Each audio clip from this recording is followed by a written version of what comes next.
પાટણ બનાસકાંઠા અને વાવ થરાદ જિલ્લાના ઠાકોર સમાજ દ્વારા સામાજિક કુરિવાજો દૂર કરીને નવા બંધારણને સમર્થન આપવા વિશાળ સંમેલનનું આયોજન કરવામાં આવ્યું હતું। પાટણ શહેરના હેમચંદ્રાચાર્ય ઉત્તર ગુજરાત યુનિવર્સિટી ખાતે આવેલા રંગભવન હોલ મધ્યે પાટણ જિલ્લા ઠાકોર સમાજ દ્વારા એક વિશાળ બંધારણ મહાસંમેલનનું આયોજન કરવામાં આવ્યું હતું। આ કાર્યક્રમમાં પાટણ સહિત બનાસકાંઠા અને વાવ થરાદ પંથકના સમાજના અગ્રણીઓ અને મોટી સંખ્યામાં લોકો ઉપસ્થિત રહ્યા હતા। સદારામ બાપાના આશીર્વાદ સાથે યોજાયેલા સંમેલનનો મુખ્ય ઉદ્દેશ સમાજમાં વ્યાપ્ત જૂના કુરિવાજોને તિલાંજલિ આપીને નવા સામાજિક બંધારણને સર્વાનુમતે અમલી બનાવવાનો રહ્યો હતો। સંમેલન દરમિયાન એક સમાજ એક રિવાજ અને એક રિવાજ શ્રેષ્ઠ સમાજ જેવા સૂત્રો સાથે સામાજિક એકતા પર ભાર મૂકવામાં આવ્યો હતો। ઉપસ્થિત વક્તાઓએ લગ્ન પ્રસંગો અને અન્ય સામાજિક પ્રસંગોમાં થતા બિનજરૂરી ખર્ચ ઘટાડવા તેમજ શિક્ષણ અને સંગઠન પર વધુ ધ્યાન આપવા અપીલ કરી હતી।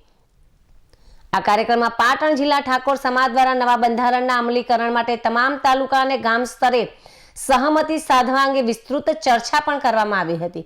આ સંમેલન દ્વારા ઠાકોર સમાજમાં શિસ્ત અને એકરૂપતા લાવવાના પ્રયાસોને વેગ આપવા તથા તમામ આગેવાનોને સમર્થન જાહેર કર્યું હતું અને ઠાકોર સમાજના બંધારણના સમાજના આગેવાનોને શપથ પણ લેવડાવ્યા હતા અને બંધારણનું વાંચન પણ કરવામાં આવ્યું હતું।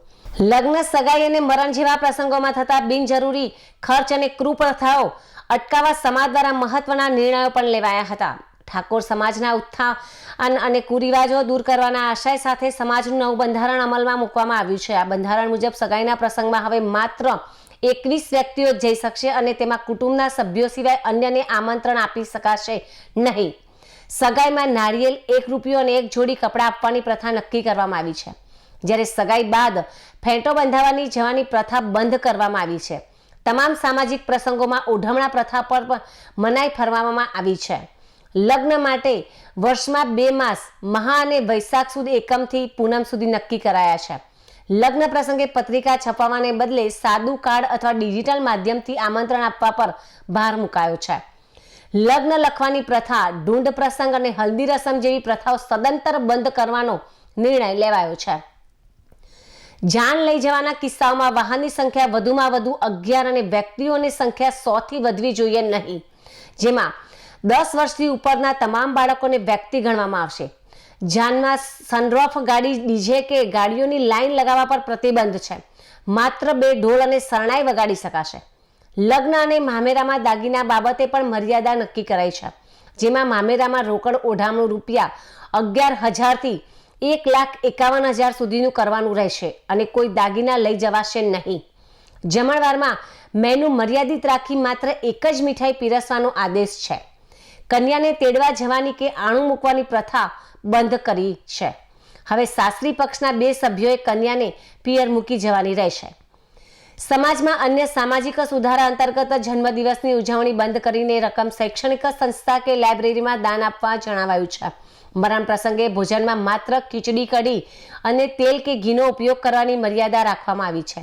મૈત્રી કરાર કે ભાગીને કરેલા પ્રેમ લગ્નને સમાજ સ્વીકારશે નહીં। આ ઉપરાંત કોઈપણ સામાજિક પ્રસંગમાં વ્યસન કે નશાકારક વસ્તુઓના ઉપયોગ પર પણ સંપૂર્ણ પ્રતિબંધ મુકાયો છે। આ બંધારણના કડક અમલીકરણ માટે તાલુકા અને ગ્રામ્ય કક્ષાએ સંકલન સમિતિની રચના કરવામાં આવશે। બનાસકાંઠાના ઓગાળ ખાતે આગામી તારીખ 4 ઠાકોર સમાજમાં મહાસંમેલનમાં બંધારણ અમલમાં મૂકવામાં આવશે। વાવ, થરાદ અને પાટણ આ ત્રણેય જિલ્લાના 27 તાલુકાનું બંધારણ એ 4મી તારીખે દિયોદર તાલુકાના ઓગળ મુકામે એક ભવ્ય સંમેલન સાથે આ અમલમાં મૂકવાનું છે અને એની પાછળના મુખ્ય કારણો કે સમય પરિવર્તિત થાય એમ સમાજના રીત રિવાજો પણ સુધારા લાવવો જરૂરી હોય છે। પહેલાં સાદગીથી લગ્ન થતા એટલે ખર્ચા ઓછા હતા, સોશિયલ મીડિયાનું માધ્યમ નહોતું એટલે એની દેખાદેખી નથી થતી।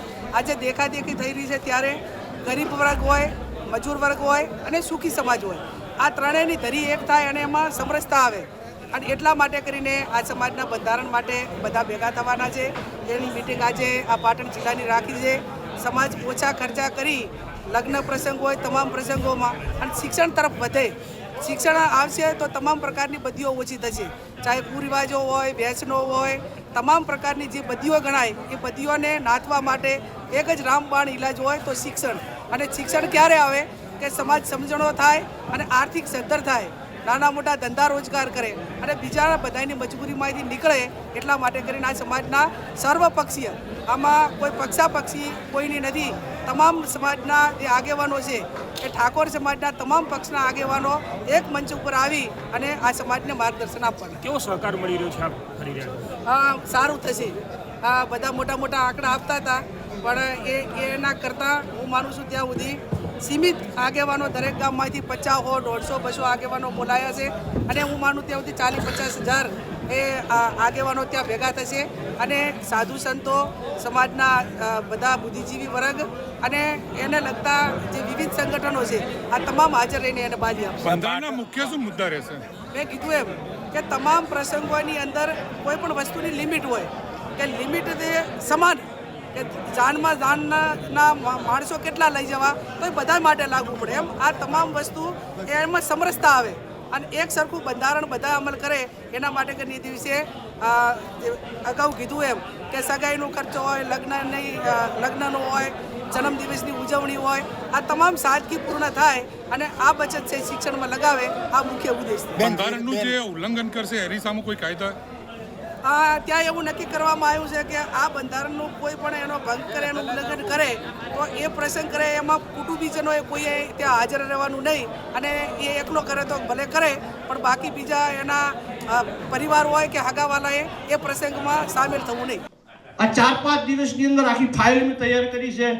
જે છોકરા આપણી સમાજના ભોગ બન્યા છે, જેના કારણે ભોગ બન્યા છે, જે લોકોએ અમને ફસાયા છે, એ બધા લોકોને આપણે ભેળા મળીને જેલમાં મેળવાના છે.